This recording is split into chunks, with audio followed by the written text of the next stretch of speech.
Hello everybody, Jose Rodriguez here. This will be the third video in the series that I am in the middle of producing, having to do with producing neutral looking monochrome prints. Now, you know, it's a really touchy subject.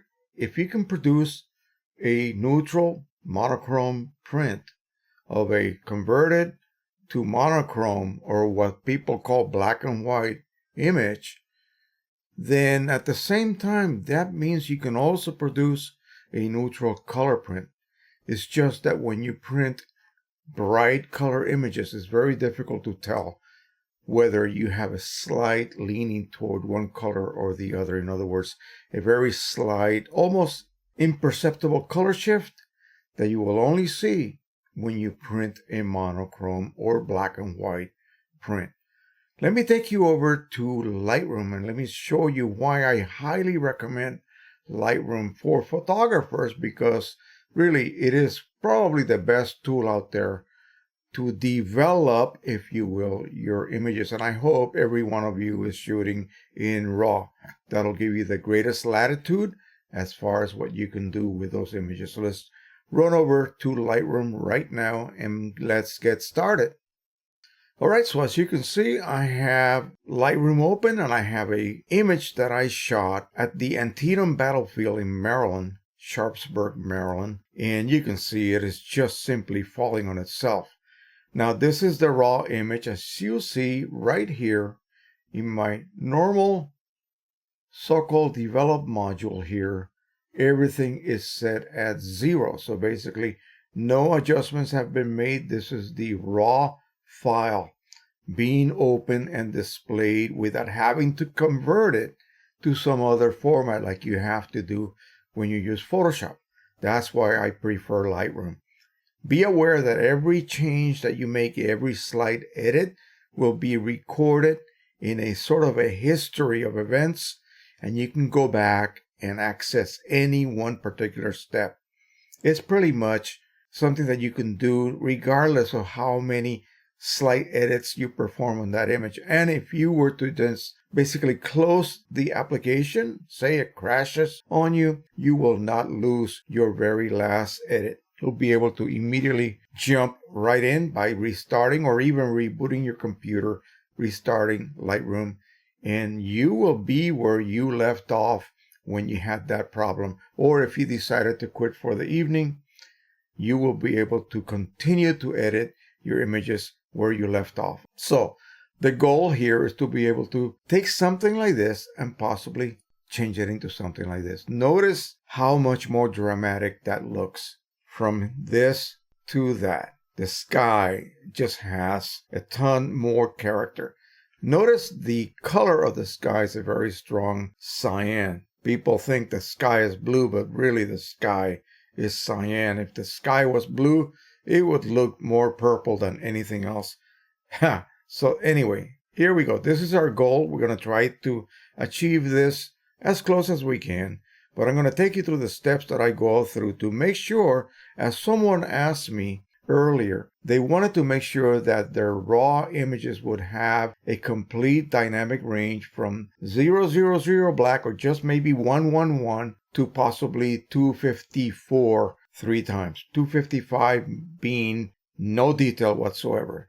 So let's go ahead and quickly do this at this point. We're going to go ahead and set up our white point and our black point. And how do we know we have reached those very, very delicate parameters? Meaning just a smidgen above dead black and just a smidgen below pure white. There's a couple of little tools that you can access up here in the histogram section. Notice what happened when I hovered over that. Go ahead and activate it by clicking it, and then click the one that belongs to the highlights. And as we have it, the highlights were not even affected. So let's go ahead and play around a little bit with the sliders, with the adjustment sliders. So As you can see here, you should really get into the habit of working with your histogram. Have a look to see where the predominant distribution of your tones lives at within that histogram. All the way to the left will be black, all the way to the right will be pure white. So as you can see, I have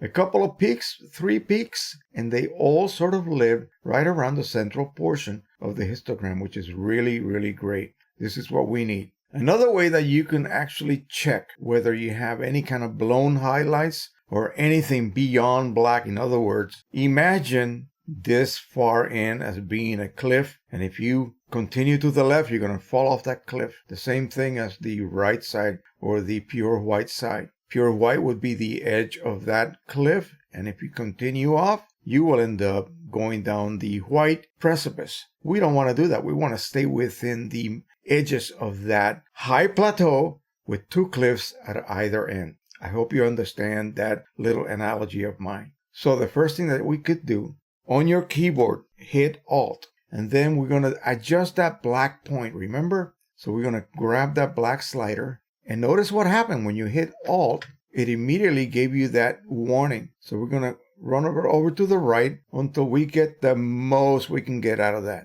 And that is at maximum right now. Okay, now we're going to do the same thing with white. And we have a few little points here. Those are specular highlights. So we don't want to mess with those because really there simply is no detail in those highlights. What we will have to do is just play around, bring that slider until we get areas such as these right here that are now red. Warning, you're falling off the white cliff on the right. Bring those values down right about there. There you go. We have now achieved the best dynamic range we could possibly get out of that particular image. Now, there is a technique that was pioneered by Anthony Morganti, who is a fantastic landscape photographer. What he would do basically is to take your highlight slider and bring it all the way down. Notice what happened. You see that? Everything becomes extremely dull. Take that shadow slider and move it all the way to the right.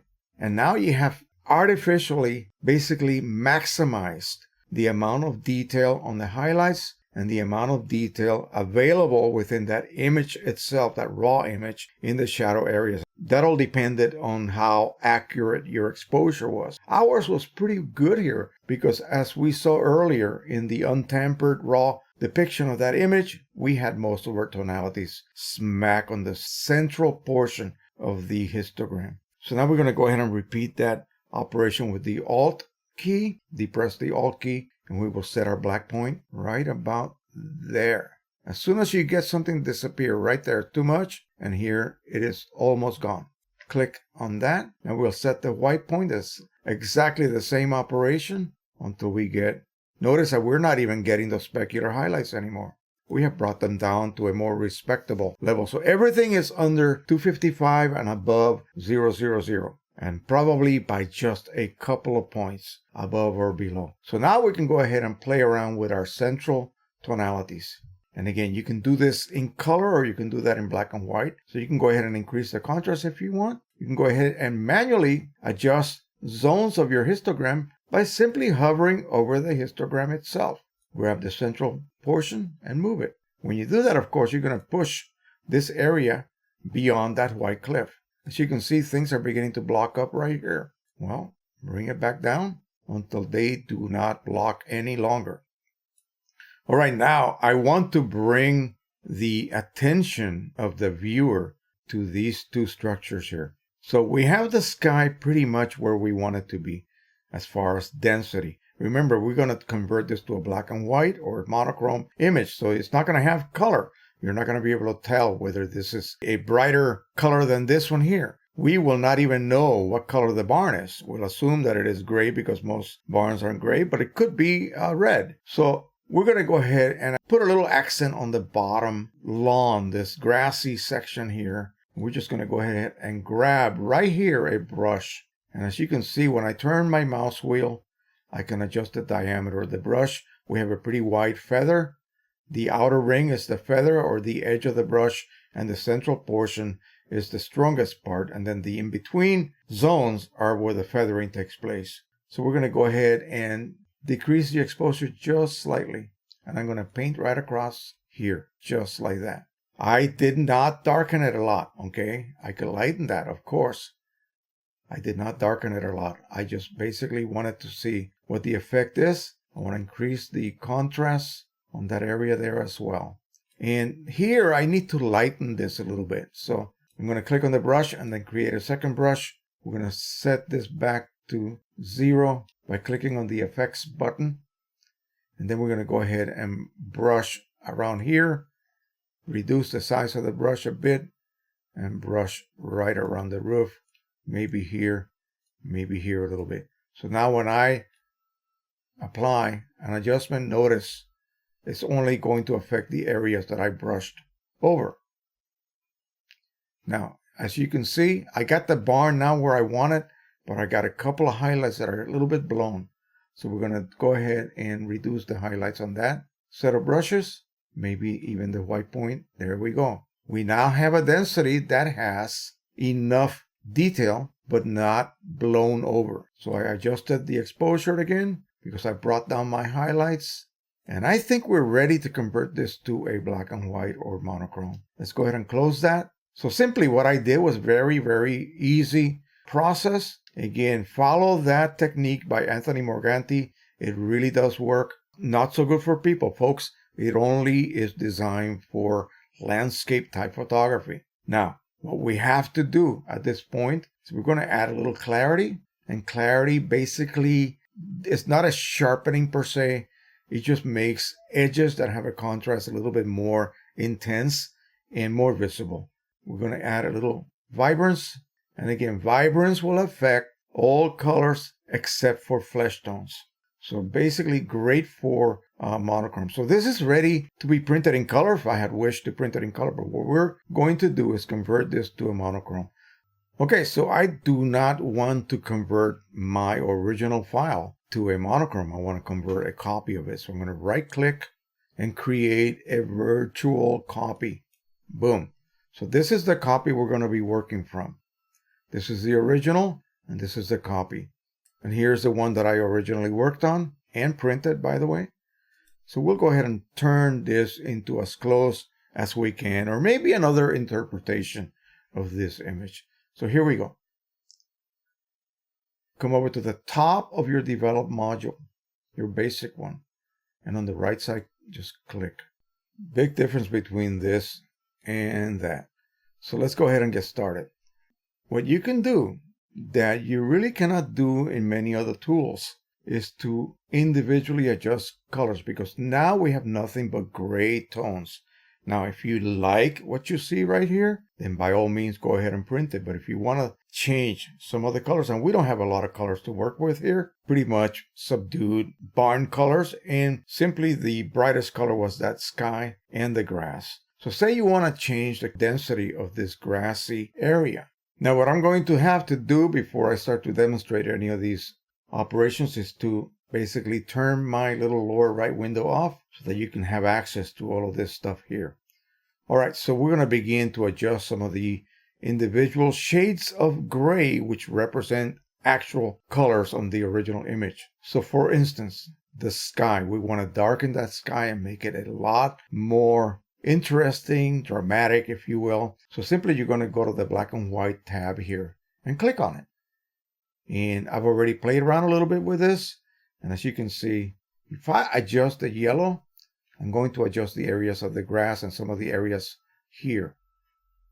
I'm only adjusting the yellow channels of the image. So if I want to make them lighter, I can slide over to the right.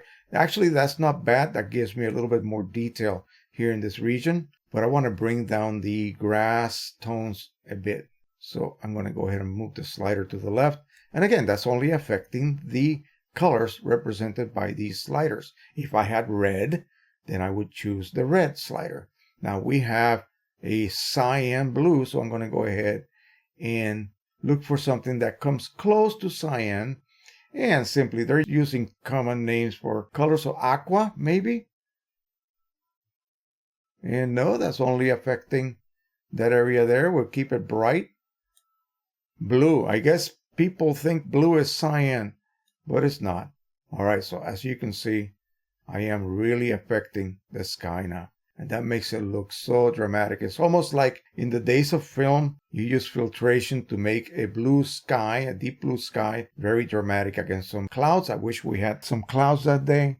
But anyway, so that is what I do. Still a big difference between this and that. I did a very different edit. As you can see, both produce very interesting effects. And I kind of like both of them. What I'm going to do here is I'm going to go ahead and use my brush and simply go across that grassy area and lower the exposure just in that region right there. I'm going to go ahead and click on the little side building here and increase that exposure a little bit, give it a little bit more pop. I'm also going to increase the exposure in these areas here, maybe down here as well. As you can see, you can just go ahead and paint all of the areas you want to enhance.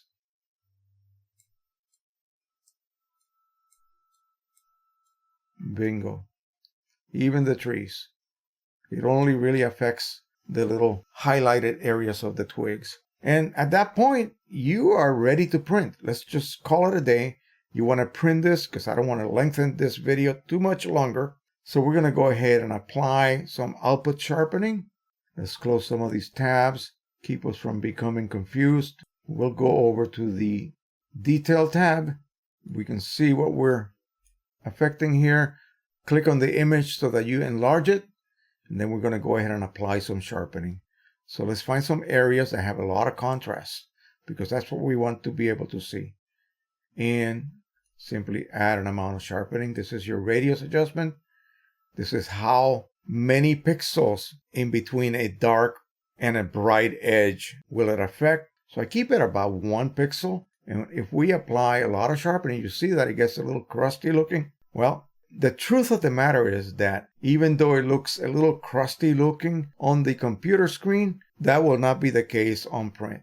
So you always want to over sharpen a little bit. And I think that's a perfect condition right there. You could do this as well. If you have areas that you don't want affected, for instance, the sky. We don't want to sharpen any kind of digital grain in the sky. So there is a tool built into the sharpening module here. Basically, click on your Alt key and move the masking over.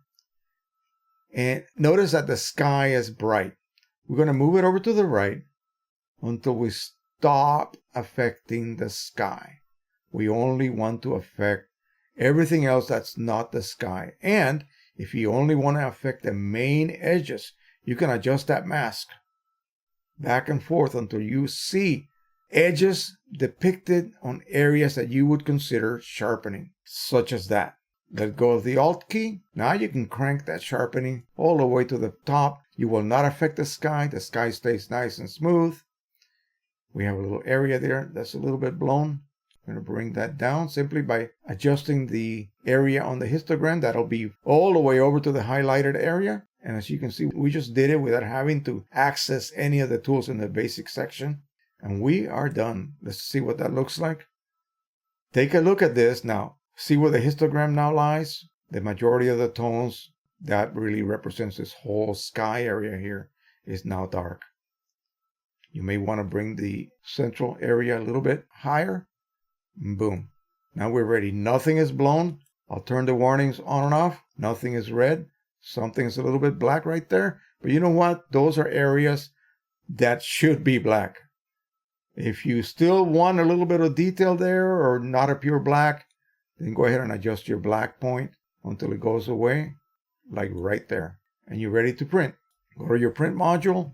Now let's just say that we want to make a print on a 16 by 19 paper. We want to do it on a Pro 100. So we're going to pick the Pro 100. It's already chosen for us. And we're going to click on Properties.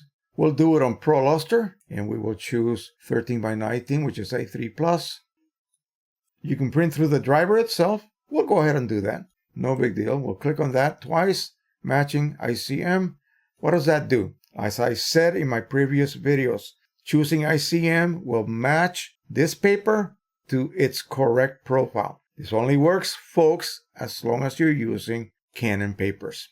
Okay, keep that in mind. Only Canon papers. Now look what happened. What the heck happened? 13 by 19 paper and my image just doesn't fit. Why? Well, we have to create a cell size. I have all of my margins set as close as I can get them to 0. The reason I cannot get them to 0 is because I am not printing borderless, using borderless setting. That's a way to cheat, okay? You can do that. Let me show you what happens. If I increase my cell all the way maximum and I hit zoom to fill, I still have borders. Right and left borders and top and bottom borders are, notice, they're not equal. Okay, they are not equal. So how do we get this to be equal? We want, say, 1/2 inch border all around. I'll zoom to fit because my image format may not fit a 13 by 19 ratio. It just will not. Notice what happens. You see that? It's not a perfect match to a 13 by 19 ratio. So we have to zoom to fill. Get that through your heads. You will have to zoom to fill. Now I can move the image up and down a little bit so I don't lose the edge of this barn building. I still have a good amount of space there, so I'm good to go. But I really want to be able to get even borders. So here's how you cheat your way through that. Click on the lower left, page setup again. Go to your driver settings. And this time pick borderless. It will warn you that, hey, you're printing borderless and you may end up with some problems.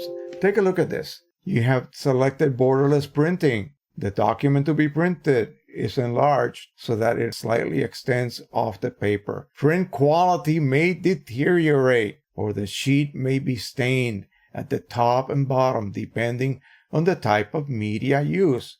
Who reads that? I know none of you do, right? Most people do not. Be aware that printing borderless edge to edge or beyond the edges will cause problems in some cases and some papers. All right, so we still have those pesky borders. What's going on? Well, now, because you chose borderless, now you're allowed to bring those borders down to 0. And watch what happens as I do that. I get a nice even border, but I want no border whatsoever. I bring my cell to full size. In other words, my cell is as big as the paper itself, and my image is being extended beyond the paper edges anyway. So if I wanted to print this borderless, this is how I would do that. But again, be aware that around this edge here and around this edge here, leading and trailing edges may be subject to a head strike, or the paper may slip during the transport process because the rollers don't have anything to grab at that point. Here's what I do. I always use a nice fine art border. Now it doesn't have to be 1 inch. It could be 1/2 inch. So what you need to do is create a mask or a cell size that will be 1 inch smaller than the width, which is 13, and 1 inch smaller than the full length, which is 19. So that would be 12 by 18. So we're going to go here. The height will be 18 and the width will be 12. Bam, perfect. We have a perfect 1/2 inch border. And you can still play around with that. Now, if you do not zoom to fill, you lose that beautiful even border. Now your top and bottom border are a little bit wider. Now, if you have to have every square centimeter of that image, then this is what you would do, and you would have to then accept the fact that you're just going to not have equal borders. There's no way you can perform magic and stretch that image to fit. It's going to become distorted. That is it. We have our driver set to what? To control color. Managed by printer. Now, because it's a Canon printer, and a Canon printer expects an image resolution that is pixels per inch to be 300, then we choose 300. We're using a luster paper, so that qualifies it as a glossy type paper. So our output or printing sharpening, I set it as standard because we already applied a pretty good amount of sharpening and set it to glossy. Those are just little parameters the Lightroom print module expects you to set up. That is it. Hit print and you're good to go. This print should come out neutral. Neutral. Why? Let me show you why. Before you even reach the point where you are actually printing your images, as I said in my last 2 videos, you have to certify your printer. And you do that one way only, printing one of these images. Okay? Outback Images in the UK has this file. If you do not do Facebook and you don't want to get it through me, then go to Outback Images, like the restaurant. Outback Test Images. Yes. And so print that. Print that with just the driver controlling color. How? Color / intensity, manual adjustment, matching, ICM. And then pick the Canon paper only, to certify your Canon printer. Make sense? Yes. So when you print it, this is what you will get, a neutral representation of that wonderful baseline image that we all use. So I keep bringing the image back up, the print. Notice here in the center, it's an electron micrograph. Okay, and that is a black and white. This image contains all sorts of things that you can really use to check how your printer is performing. Okay, so the certification of the printer is done with that image. If you can produce a neutral rendition of this, then you can produce a neutral rendition of your images. Oh, but they're still coming out with a shift. You know why? Your monitor needs calibration. That is why. Your monitor needs calibration because it is shifted in its color balance. So you are then subconsciously changing your image's color balance so that it looks good on your monitor. And now what you're sending to the printer is an unbalanced image. And in the case of monochrome, yeah, even worse. So anyway, that's all you have to do. Certify the printer with one of those images. There are others, but this is the one that I highly recommend, and most, if not all, professional printers out there use. That is it. I hope you enjoyed this last 3 videos. I'm trying to come up with another possible video that I could do, again, relating to monochrome printing. I know what I will do. This will be good. We will be using the Canon printer using black and white mode. I have already done videos on Epson printers using advanced black and white, which is also a very good method to print beautiful, either neutral or slightly toned if you wish, because you can adjust that so perfectly accurately using the ABW or advanced black and white mode in the driver. That will only work with printers that use Ultrachrome K3 inks or the HD inks in the newer printers. All right, that is it. I hope you enjoyed this video. Don't forget to subscribe, share, and like. As always, happy printing. Happy monochrome printing. Get those beautiful neutral prints done the easy way. You can do it. All right. Bye-bye, everyone.